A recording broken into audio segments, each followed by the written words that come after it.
দুনিয়ার সবচেয়ে বড় সামরিক জোট ন্যাটো। ইরাক, আফগানিস্তান থেকে শুরু করে অনেক জায়গায় যুক্তরাষ্ট্রের নেতৃত্বে এ জোটের সামরিক অভিযান দেখেছে বিশ্ব। সেই ন্যাটোর আদলে এবার সামরিক জোট গড়তে চায় এশিয়ার পারমাণবিক ক্ষমতাধর পাকিস্তান। পার্লামেন্টে শুক্রবার প্রসঙ্গটি উত্থাপন করেন পাকিস্তানের উপপ্রধানমন্ত্রী ও পররাষ্ট্রমন্ত্রী ইসাক দার।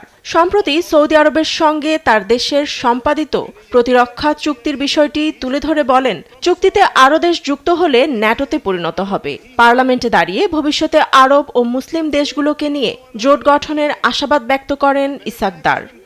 इसमें कुछ चेंजेस की गई हैं जो हमारा ड्राफ्ट था, मेरे पास सारा रेकॉर्ड मौजूद है। শুধু আরব ও মুসলিম নয়, অমুসলিম দেশগুলো পাকিস্তানের সঙ্গে সামরিক চুক্তিতে আগ্রহী, এমনও দাবি করেন তিনি।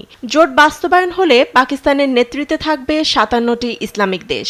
পাকিস্তানের সামরিক শক্তির প্রশংসা করে দেশের অর্থনৈতিক পরিস্থিতি আরও মজবুত করার প্রতিশ্রুতি দেন ইসাক দার। চুক্তি প্রসঙ্গে আরও বলেছেন, সৌদি পাকিস্তান চুক্তি একদিনের সাফল্য নয়, বহুদিনের বন্ধুত্বপূর্ণ সম্পর্ক ও আলোচনার ফসল। গেল September Saudi crown prince Mohammed bin Salman ও পাকিস্তান প্রধানমন্ত্রী ঐতিহাসিক চুক্তি স্বাক্ষর করেন। চুক্তি অনুসারে পাকিস্তান সৌদি যে কোনো দেশে আক্রমণ উভয় দেশের উপর হামলা বলে বিবেচিত হবে। সামরিক শক্তিতে পাকিস্তান শক্তিশালী হলেও অর্থনৈতিকভাবে দুর্বল। অপারেশন সিঁদুরের সময় এ চুক্তি থাকলে ভারতের হামলাটি সৌদির দিকে হামলা বলে বিবেচিত হতো, বলেন ইসাক দার।